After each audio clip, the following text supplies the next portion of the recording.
Bonjour Patricia. Bonjour. Alors, médecine pour le peuple, c'est un grand mot, mais qu'est-ce que c'est exactement? Alors, Médecine pour le peuple, nous sommes un réseau de 11 maisons médicales au forfait.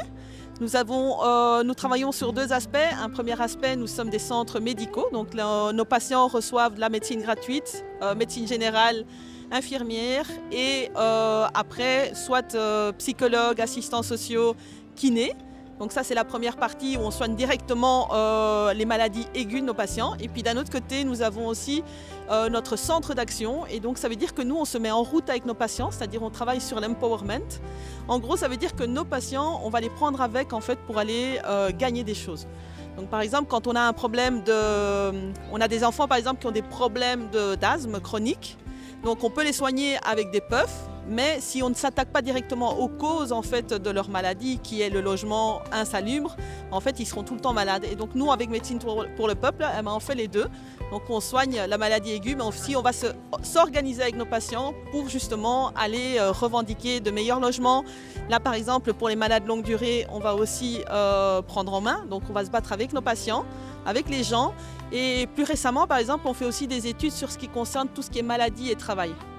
Donc on trouve qu'un travailleur, quand il rentre travailler et qu'il termine son travail et qu'il part à la pension, il doit être en aussi bonne santé que quand il a commencé. Or aujourd'hui, on voit que certains métiers, par exemple les femmes de ménage, elles ont souvent des tendinites chroniques et tout ça. Donc nous, on pousse aussi, donc on incite nos jeunes médecins à faire des études qui sont autour de santé et travail. Par exemple sur les tendinites chroniques chez les femmes de nettoyage, pour que ce soit reconnu comme maladie professionnelle. Voilà. Vous avez des centres médicaux où exactement? Alors nous sommes une organisation nationale bien sûr. Nous en avons du côté de Liège, Serein-Herstal. Nous en avons 2 dans le Hainaut à La Louvière et Marcinelle. On en a 2 à Bruxelles avec Schaerbeek-Molenbeek et en Flandre aussi Genk, Zelzate et Anvers. Alors, il manque des provinces, il manque des endroits. Est-ce que c'est un choix ou c'est parce qu'il manque d'argent, manque de volontaires? Alors, il y a 2 aspects. Donc nous sommes des maisons médicales au forfait. Des maisons médicales au forfait, il y en a beaucoup. Donc on ne travaille pas tout seul non plus avec Médecine pour le peuple. On travaille aussi bien sûr avec d'autres associations, d'autres fédérations, avec la FEPRAFO, la Fédération des maisons médicales qui sont plutôt en Wallonie, ou la VOEGC qui sont plutôt en Flandre, donc qui ont le même système de médecine gratuite au forfait. Une maison médicale au forfait, en gros, c'est vous allez gratuitement chez votre médecin. Mais qu'est-ce qu'on veut dire par gratuitement? Ça veut dire que par patient inscrit, la maison médicale reçoit un montant fixe par mois. Donc que le patient aille une fois ou 20 fois sur le mois chez le médecin, ça ne change rien. Donc le patient ne paye pas, mais on reçoit le même montant de l'INAMI. Donc c'est un système très solidaire parce que quand on est jeune et qu'on est en bonne santé, on n'a pas besoin d'aller beaucoup chez le médecin. Et puis quand on est plus âgé, on a plus besoin de soins. Et donc quelque part ça s'équilibre et donc ça permet en fait de ne pas reporter de soins de santé. Et donc le forfait aujourd'hui en Belgique, ça représente 400 000 patients, toutes fédérations comprises. Et nous, Médecine pour le peuple, nous sommes une fédération dans toutes ces maisons médicales. Vous l'avez dit, une maison médicale où on retrouve des infirmières, des médecins, des psychologues, des kinés. Oui, voilà. Donc tout ce qui touche le médical. Oui, donc nous on est une première ligne, donc ça veut dire que vous n'allez pas retrouver des spécialistes. Donc là, on est une première ligne multidisciplinaire, c'est-à-dire en fait on va travailler avec toutes donc ces 3 catégories ou 4 ensemble. Donc on va avoir le médecin, l'infirmière, le kiné, l'assistante sociale ou le psychologue qui vont travailler ensemble pour prendre la globalité en fait du patient. Donc ils vont tenir compte de tous les aspects. Une assistante sociale qui va par exemple aider à faire des papiers pour l'introduction à la mutuelle pour certaines personnes qui ont du mal à le faire. L'infirmière qui va pouvoir aider les patients aussi par exemple à préparer des piluliers, à leur apprendre comment prendre les médications et tout ça, donc ce genre de choses.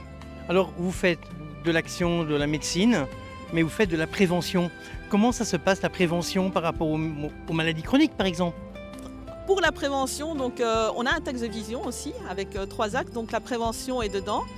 Et donc la prévention, on a déjà notre caravane de la prévention. Là, c'est une caravane à Zelzate qui va par exemple dans les écoles, sur les marchés et qui fait de la prévention autour du diabète. Donc ça, c'est très ponctuel à Zelzate. Mais donc la prévention, c'est aussi pour ça qu'on travaille avec nos infirmières. Donc par exemple, on va faire de la prévention sur la grippe. On a été très actifs pendant le Covid aussi, d'expliquer à nos patients. Donc on est proche de nos patients et ça permet aussi d'avoir plus de liens et de mieux expliquer aussi toute la prévention. Mais voilà, on fait aussi de la prévention sur les soins dentaires, ce genre de choses. Donc ça peut être très large et ça dépend fort de la population en fait qui se trouve dans la maison médicale. Donc la prévention ne sera pas la même à Anvers qu'à Zelzat ou qu'à Bruxelles. Vous adaptez par rapport aux besoins locaux. Voilà, donc la prévention c'est ça, donc on s'adapte en fait aux besoins, enfin à la population qu'on a dans nos patients et à ce qu'eux demandent aussi, donc ça c'est la base aussi, c'est de partir de nos patients pour pouvoir améliorer la santé et faire de la santé de qualité. Alors comment on fait pour vous rencontrer, pour vous trouver une fois que Manifesta sera terminé? Alors on a un site, on est très présent sur les réseaux sociaux. On est sur Instagram, sur Facebook, sur Twitter, enfin sur X maintenant. Et on a un site aussi. Oui, mais voilà, on communique très largement, mais on a un site aussi, médecinepourlepeuple.be. Et les gens peuvent trouver notre texte de vision, nos interviews et tout ça. Et sinon, pour ceux qui viennent à la manifestation le 14 octobre, nous, on sera aussi bien sûr dans le blog avec nos patients, avec nos collègues de partout en Belgique. En tout cas, Patricia, merci beaucoup d'avoir pris votre temps pour répondre à nos questions. Merci à vous en tout cas, et c'est très chouette ce que vous faites. C'est bien de donner la parole à un très large public en tout cas. Merci beaucoup.